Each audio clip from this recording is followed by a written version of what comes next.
नमस्कार दोस्तों, मैं डॉक्टर गौरव श्री अग्रवाल, आपका वास्तु मेंटर। आज आपको माला माल होने के कुछ तरीके बताने जा रहा हूँ।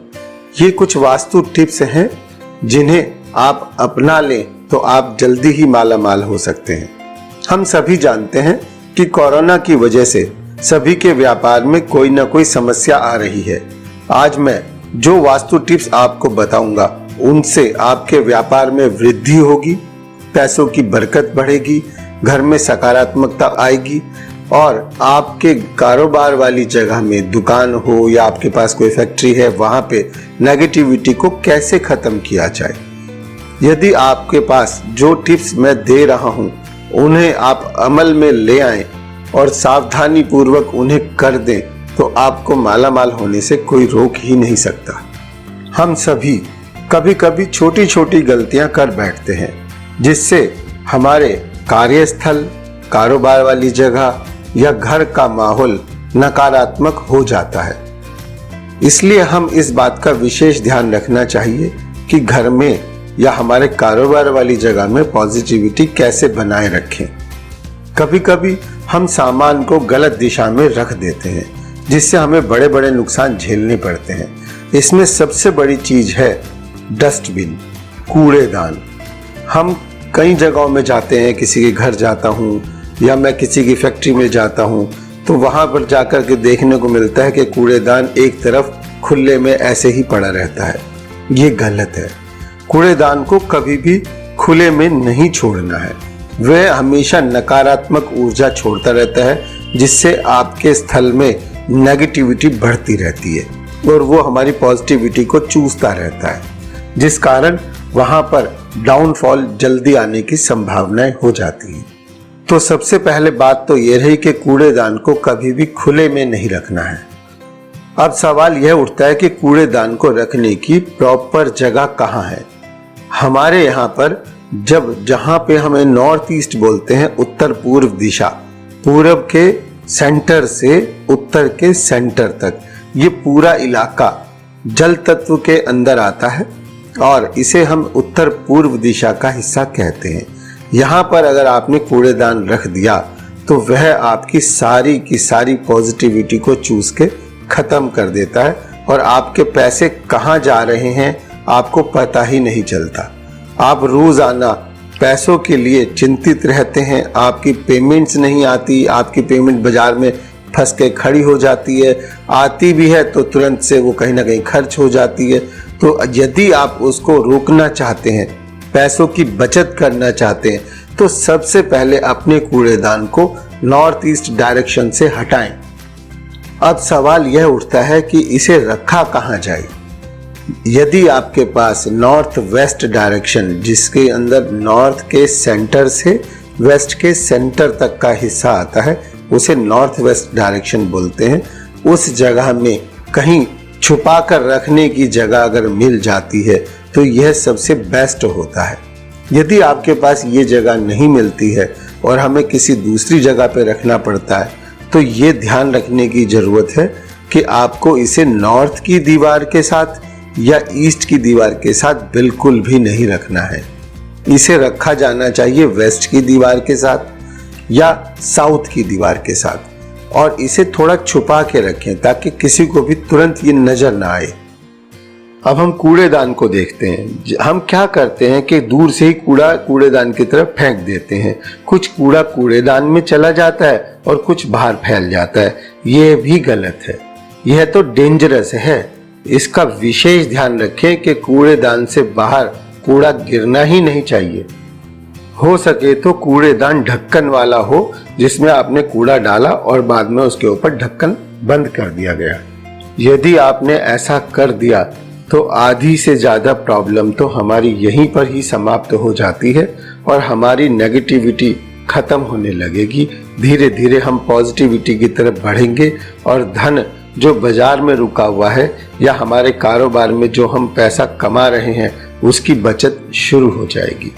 आपके कारोबार में ग्राहकों को बढ़ाने के लिए अब मैं दूसरे नुस्खे की तरफ चल रहा हूँ। यह नुस्खा है झाड़ू और पोछा।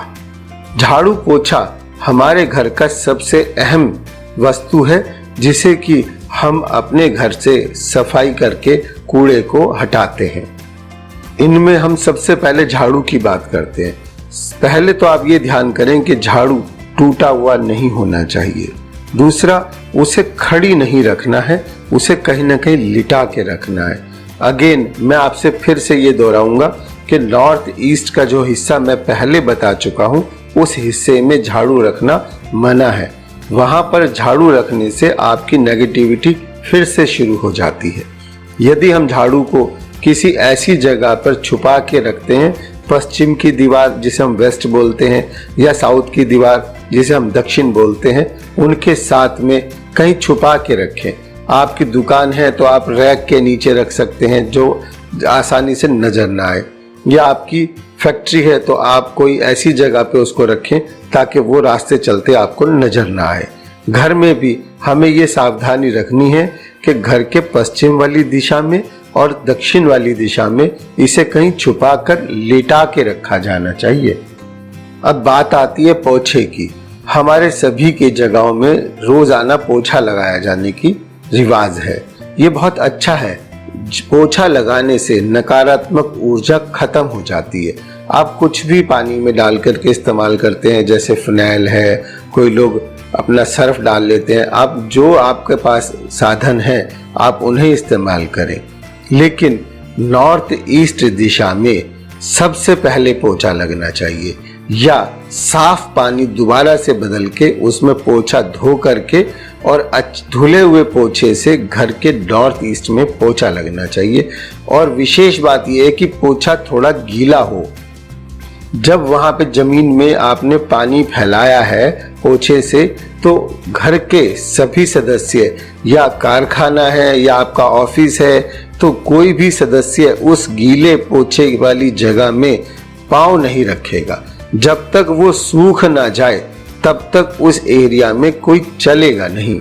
यदि हम वहां चलते हैं तो हमारे पाँव की जो नेगेटिव एनर्जी है वो हिस्सा वो उस जगह को चूस लेता है, और फिर वो दिन भर नकारात्मकता फैलती रहती है, जिससे आप अपने आप को परेशानी में डाल लेते हैं और धन आने के लिए रुक जाता है। अगर आप धन पाना चाहते हैं बहुत अधिक मात्रा में, तो आपको गीला पोछे का विशेष तौर पे ध्यान रखना है। पोछा साफ पानी का हो, पोछा धुला हुआ हो और पोछा गीला हो। ये तीन चीजों का आपको ध्यान रखना है। अक्सर मैं फैक्ट्रीज के विजिट पे जाता हूँ, घरों के विजिट पे जाता हूँ, तो वहाँ क्या होता है कि पोछा जिस आदमी ने, जिस कर्मचारी ने, या जो भी हमारे घर में वर्कर है या हमारे दुकान में वर्कर है, उसने पोछा लगाया और पोछे को गंदा का गंदा ही बिना धोए कहीं पे सूखने के लिए डाल दिया। ये भी गलत है। पोछा पहले धुलना चाहिए, उसके बाद में जब वो सूखने के लिए डालते हैं तो उसके लिए फिर से पूरब और उत्तर दिशा वर्जित है। यदि आपने सूखने के लिए पोछा भी पूरब में या उत्तर में, जिसे हम ईस्ट और नॉर्थ की बातें कर रहे हैं, उनमें डाल दिया है, तो फिर आपके सामने वहीं की वही परेशानियां दोबारा से शुरू हो जाती हैं। गीला पोछा आपको नेगेटिविटी लगातार फेंकता है। पोछे से गीला करना फर्श को पॉजिटिविटी है, गीला पोछा आपके सामने आए तो वो नेगेटिविटी है। इस बात का आपको विशेष ध्यान रखना है। अभी हमने आपको डस्टबिन के बारे में बताया, झाड़ू पोछे के बारे में बताया। दो बातें हमने आपसे डिस्कस कर ली। अब मैं तीसरी बात डिस्कस करने जा रहा हूँ फालतू सामान के बारे में। जो फालतू सामान होता है घर में, उसे कहाँ पे रखा जाना चाहिए और किस तरीके से रखा जाना चाहिए। कोई कबर्ड है, उसके अंदर आप रद्दी सामान डाल सकते हैं, जैसे पेपर है, रोज घरों में पेपर आता है, आपकी दुकान पे पेपर आता है, तो वो हम कहीं ना कहीं इकट्ठा करते हैं ताकि हम उसको बाद में रद्दी वाले को दे दें। तो उसको इकट्ठा करने के लिए आपने कौन सी जगह निश्चित की, वह भी बहुत अहम है। अगर आप दुकान के नॉर्थ ईस्ट की डायरेक्शंस में रद्दी रखते हैं तो आप ग्राहकों को अपने से दूर कर लेंगे। फिर आप कहेंगे कि ग्राहक आते तो हैं लेकिन माल ही नहीं खरीदते। घर का माहौल नेगेटिव हो जाता है, आपके बच्चों की पढ़ाई रुक जाती है। घर में आप जाते हैं, तनाव वाला माहौल मिलता है, झगड़े कलह शुरू हो जाती है। तो ये सावधानी रखेंगे कि आप अपने कारोबार वाली जगह में रद्दी रखने के लिए, या जो भी आपके पास एक्स्ट्रा कुछ सामान हो गया है कि आपके घर में फालतू सामान होते हैं, हमारे सभी के घरों में, सभी की दुकानों में, सभी की फैक्ट्रीज में, जो हमने एक स्टोर बना लिया होता है कि ये भाई स्टोर में रख दो, जब काम में आने की चीज तब हम निकाल लेंगे। वो स्टोर भी नॉर्थ ईस्ट डायरेक्शन में नहीं होना चाहिए। वो सबसे बेस्ट होता है नॉर्थ वेस्ट या साउथ वेस्ट में। अब वहां भी सामान को बिखेरना नहीं है, उसे तरीके से सजा के रखना है, ताकि जब स्टोर में आप जाएं तो आपको एक एक चीज करीने में लगी हुई नजर आनी चाहिए। अगर आपने उसको ऐसे ही अस्त व्यस्त तरीके से फेंक दिया है तो वो आपके संबंध खराब करेगा, आपकी बरकत को खराब करेगा। आप कहेंगे कि पैसे तो मैं कमाता हूं मगर वो कहां चले गए ये मैं नहीं जानता हूं, मेरा खर्च ही इतना है कि मैं बचा ही नहीं पाता हूं। यदि आपको वो बचत करनी है तो आपको आपके फालतू सामान को बिल्कुल करीने से लगाएं, जैसे कि आप बिल्कुल एक नए सामान को रखते हैं। इससे आगे बात करते हैं।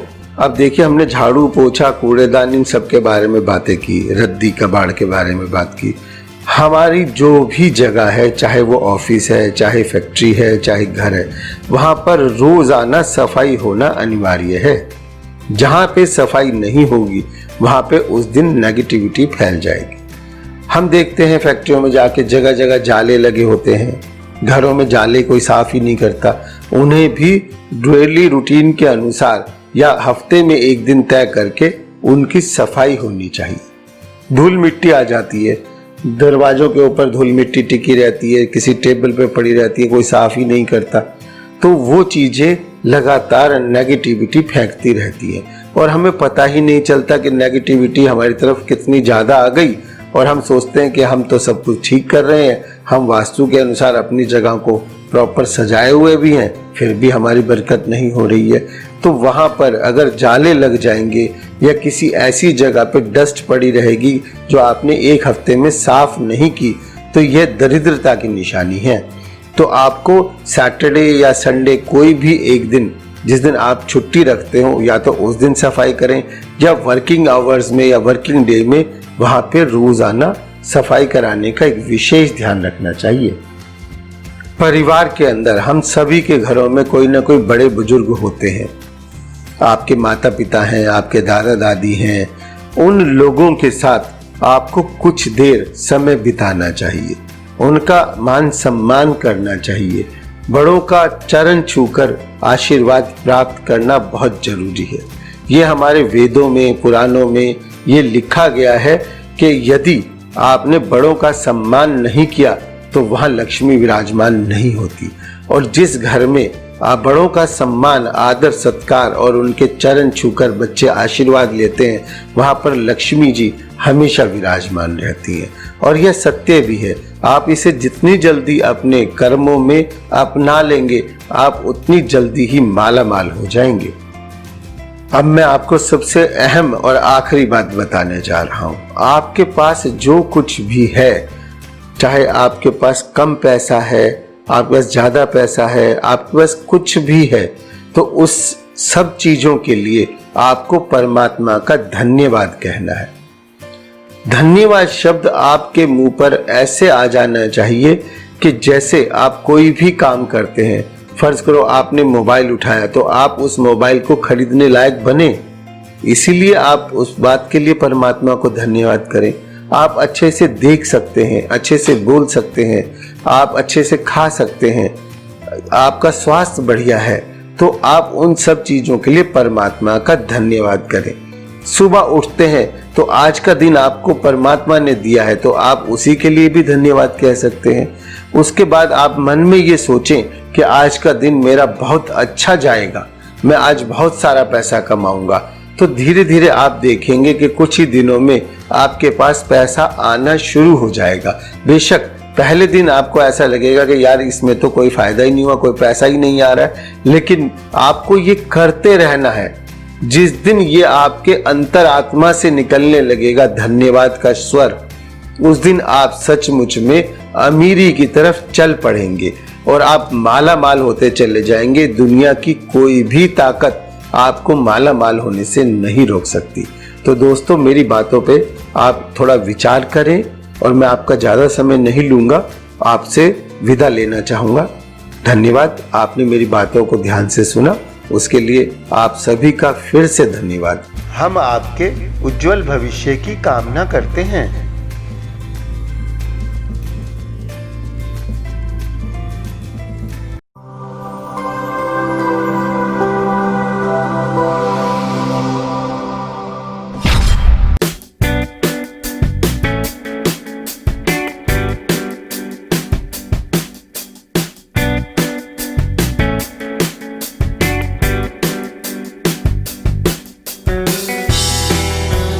अगर आपको हमारी वीडियो पसंद आई है तो लाइक करें, शेयर करें और अगर सब्सक्राइब नहीं किया है तो सब्सक्राइब करें और बेल आइकन बजाना ना भूलें।